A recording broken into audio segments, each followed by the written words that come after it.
Hey, this is Harpsy, and in today's video I'm going to show you how I went from this messy corner to a more usable space like this. Let's get into it.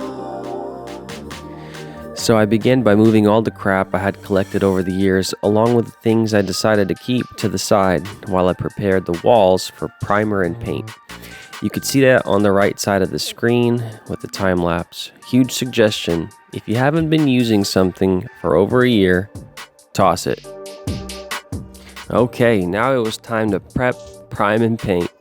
Out of everything that had to be done, preparing the walls was the worst, and it took the longest. It took me a few days to patch up the holes, level out some uneven walls, and sand everything down.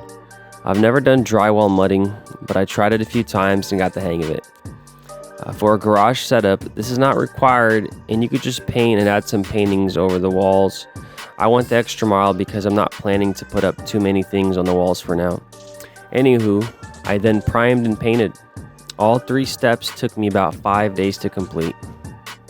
I started setting up shop, but I quickly noticed that I was not happy with how the baseboard area looked like, so I started thinking of how I could cover up those pieces without buying new baseboard.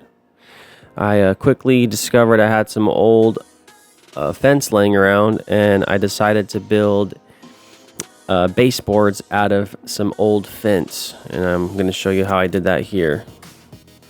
Now all I'm doing is getting some fence and laying it down as baseboard, connecting it side to side. That's really it. The only challenging part was I wanted to build a little wall that divided the shelves that I have in the garage and the studio space I'm working on. So I found this piece of plywood on the right side, and I basically created a fence wall, and you'll see how that looks in just a second.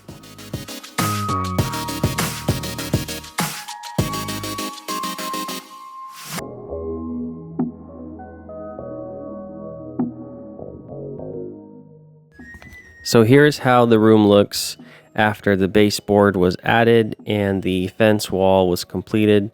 I was pretty happy considering that the fence was free and I was on a budget for this build, and it turned out really well.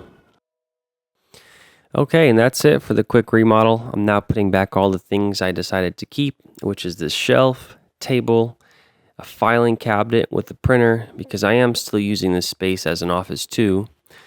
But this garage studio has only began, and I'm planning to do more videos starting with how I built this acoustic panel that you'll see in this next clip.